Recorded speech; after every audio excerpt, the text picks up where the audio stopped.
The Easter Bunny wasn't who we thought. A true story. Easter is supposed to be a time for a family, celebration, and renewal. A day filled with bright colors, baskets of candy, and the comforting warmth of tradition. But for one small town in Ohio, Easter Sunday in 1992 would be remembered not for eggs or chocolate, but for screams echoing across the woods, and something far, far more sinister hiding behind the mask of an innocent bunny suit. This story is disturbing, true, and unlike anything you've ever heard tied to Easter. So, lock your doors, turn the lights low, and let's begin.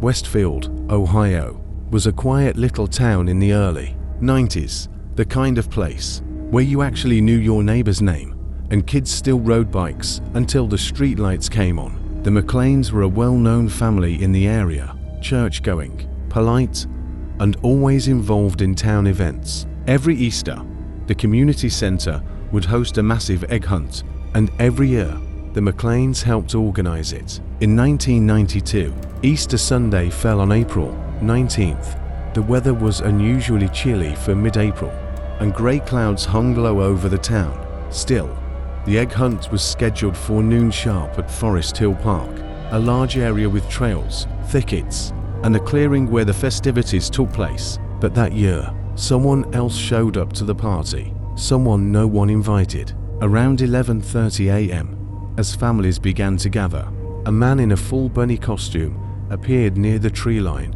At first, no one thought it was strange. In fact, most assumed he was part of the event, maybe even hired by the town. The costume was convincing: tall ears, fluffy white body, large blue eyes stitched onto the oversized head. He handed out small plastic eggs to children early, even though the hunt hadn't started. Odd, but again, people chalked it up to enthusiasm. But one thing stood out: he never spoke, not once. He'd gesture, wave, and sometimes nod, but he never said a word.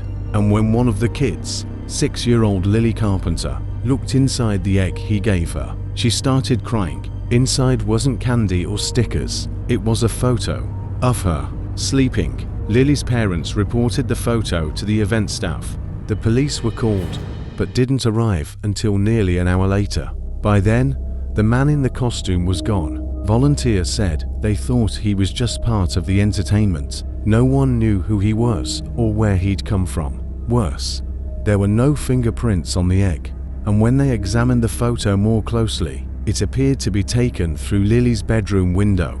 At night, it was clear whoever wore that costume had been watching the Carpenters' home. 2 days later, Forest Hill Park staff, doing post-event cleanup, found something disturbing deeper in the woods, just off a narrow path. Shredded pieces of white fur, bunny costume material, and beneath it, buried in a shallow pit, were dozens of developed photographs, all of children from the town, all taken at night, through windows. Some even looked like they were taken inside homes. Authorities launched a full investigation. They began interviewing photographers, costume rental companies, anyone who might have had access to that kind of suit, but no solid leads turned up. Then the story went dark, until the following Easter.